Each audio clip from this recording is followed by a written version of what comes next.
Assalamualaikum guys. So let's hear about our discussion about MAT222 about topic 2 and topic 3. So let's introduce our group members. Hi, my name is Adra. I am Ani. Hi, I'm Rose. Hi, I'm Shavina. Hi guys, so we are here going to explain about chapter 2 and chapter 3, but we are not going to explain all of the topics in chapter 2 and chapter 3, which is 2 from chapter 2 and 2 from chapter 3. From chapter 2 we choose transitive English statement and rule of inference, and chapter 3 we choose contradictions and contrapositive. So let's go on. Hi guys, today I'm going to explain about my chapter 2 translating English statement. So, English sentences need to be translation into expressions involving propositional variable and logic connection, which is logical operator. So, let's go to my examples. We're back. So now I'm going to explain about translating English statement. So there is 3 examples. So let me explain 3 of them. So the first example, you can access the internet from campus only if you are computer science major or you are not a first year student. So from the first sentences, we need to know which one is P and which one is Q. So from the sentence, you can already know that P is you can access the internet from campus only, from campus, not only, and Q is you are a computer science major. So there's a P and there is Q. So if you see from the sentences, you can see you are not a first year student, which means that is an R, but R is actually you are a first year student. Okay, and in the sentence there is say are not, so it should be negation R for the sentence. So for the sentence, you are not a first year student, which means negation R. And in the sentence, there's word only if and or. Okay, only if it give you implies, the symbol implies, and or it gives you the symbol V, like this. So if you put it together, you can get P implies bracket Q or which is V negation R, which is you are not a first year student. So that's how to explain translating English statement for example 1. So next, example 2.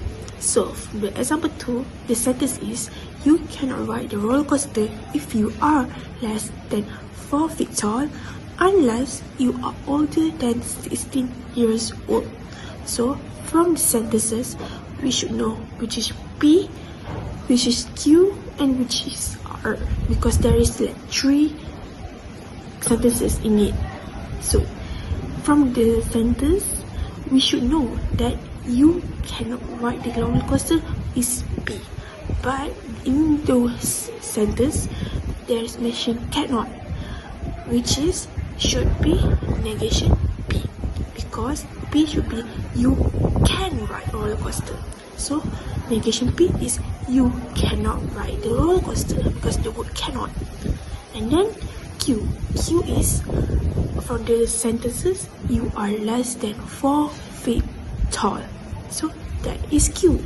And R, that is you are older than 16 years old. So we already know P, Q, and R. So there's another word in the sentences which is if and unless. If you know if which means that implies the arrow sign.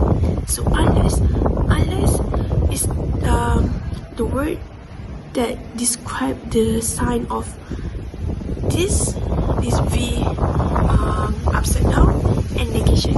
So unless is like V upside down and negation.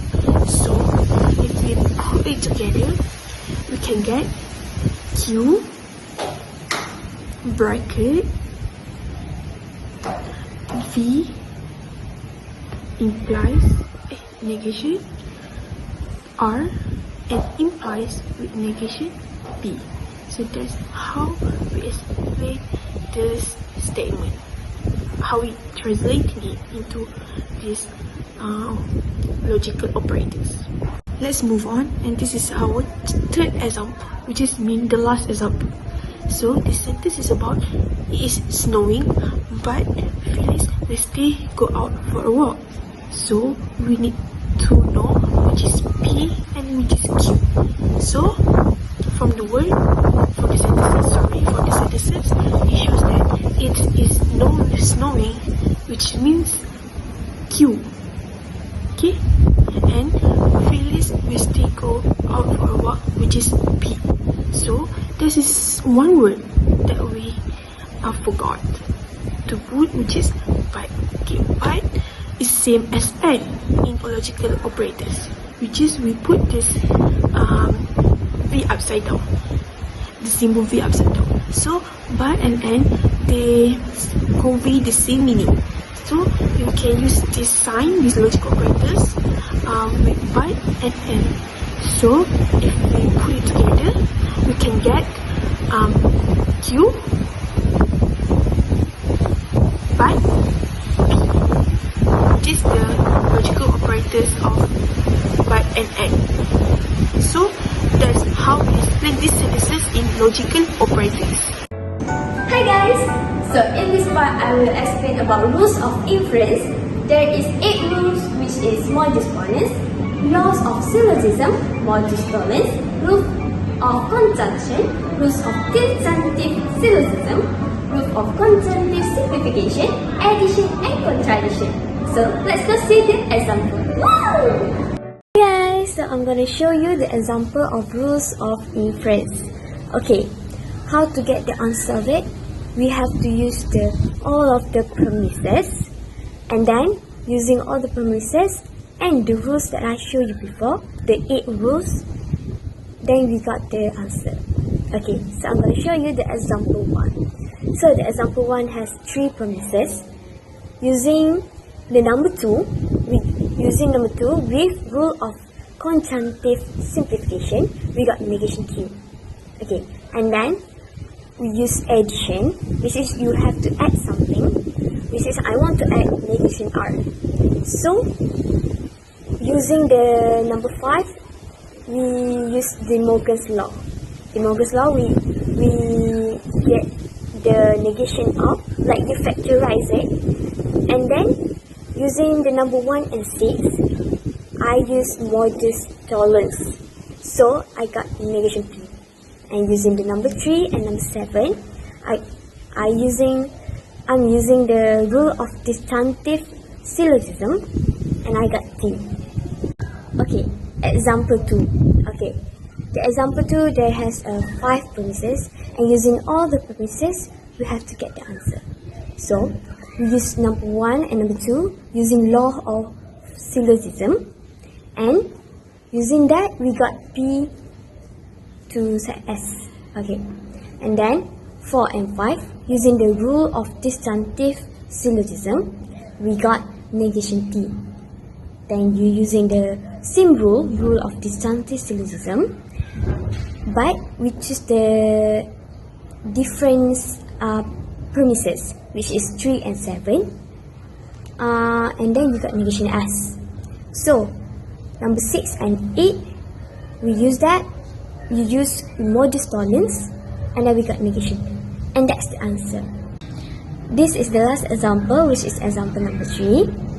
This one has 3 premises, and I'm using the number 3, rule of conjunctive simplification, and then the number 1 and number 4, modus ponens, and then I'm using the number 3 again, rule of conjunctive simplification, the same rule, but I choose another one. Which is the first one I choose P, right? And then this one I choose S. So using number 2 and number 6, I'm using the modus ponens, and I got negation Q. And then I'm using the number 5 and number 7, rule of disjunctive syllogism, and I got the R.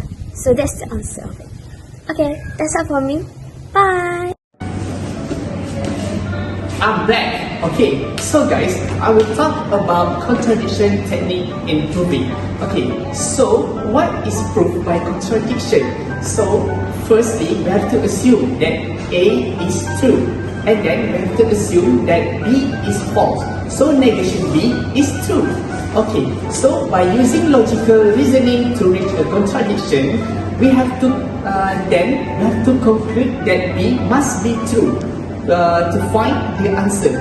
Okay, so why did we use contradiction method? Okay, this is because the effectiveness when negation B provide useful information. Okay, so let's go to our example. Okay guys, so let's take a look at the first example. Okay, the first question is if m plus n is irrational, then m is irrational or n is irrational. So that is the first example. Okay, to validate this statement, we have to break it down step by step. Okay, so first, we have to define it into two cases. Okay, so the first cases is case A. We have to assume that m plus n is irrational. While case B, we have to assume that either m or n is irrational. Okay, to test the validity of original statement, we have to consider the opposite of case B. Okay, which is both m and n are rational. Okay, we call this as assumption A1. Okay, so if m and n are rational, we can represent them as m equal to p over q and n equal to r over s. Okay, where p, q, r, and s are real numbers. Okay, and q are not equal to 0, s not equal to 0. Okay, adding this, m plus n equal to p over s, p over q plus r over s. Okay, which we can simplify it into m plus n equal to ps plus rq over qs. Okay, since this is a ratio of real number, m plus n must also be rational. Okay, however, this contradicts our initial condition that m plus n is irrational. Therefore, our assumption that both m and n are rational cannot hold. Okay, this leads us to conclude that if m plus n is irrational, at least one of m or n must be irrational.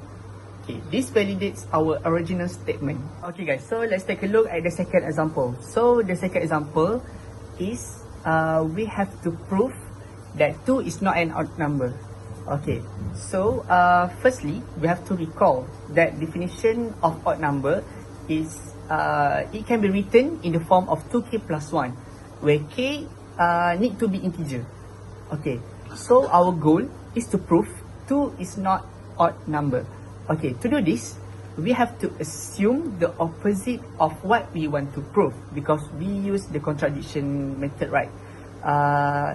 So we suppose that 2 is odd, which means we can write 2 equal to 2k plus 1. That is the contradict one, where k is an integer. Okay, so next, we can solve the equation by subtracting from both sides. We get 1 equal to 2k. And then we have to divide both sides by 2, give k equal to 1 over 2. Okay. But however, k must be an integer for 2k plus 1 to represent an odd number. Since k equal to 1 over 2, so k is not an integer. This contradicts the assumption that 2 is odd. Because our assumption leads to a contradiction, we conclude that 2 cannot be written as 2k plus 1. Therefore, 2 is not an odd number. Okay, so let's take a look at our third example. Okay, so the third example, we need to prove square root 2 is rational. Okay, so let's begin by define the problem. Okay, a number is rational can be expressed as p over q. Okay, where p and q are real number with no common factor. Okay, so our goal is to prove that square root 2 is not rational, or equivalently that square root 2 is irrational. Okay, so to use proof by contradiction, we first have to assume the opposite of what we want to prove. Okay, so suppose that square root 2 equal to P over Q, where P and Q are integers with no common factor. Okay, so firstly we have to squaring both sides, give 2 equal to P square over Q square. Okay, which we can simplify into 2Q square equal to P square. Okay, from this equation we can see that P square is even, which means P must be also be an even number. Okay, so then since P is even, let's write P equal to 2K. Okay, where K is an integer, so we can substitute P equal to 2K into 2Q square equal to P square, give 2Q square equal to 2K square. Okay, we have to when we simplify it further, we find that Q square equal to 2K square. Okay, we show that Q square is also even, therefore Q must be also even. Okay, now if both P and Q are even and they have a common factor of 2, this contradicts our original assumption that P and Q have no common factor. So therefore, our initial assumption that square root 2 is rational must be false.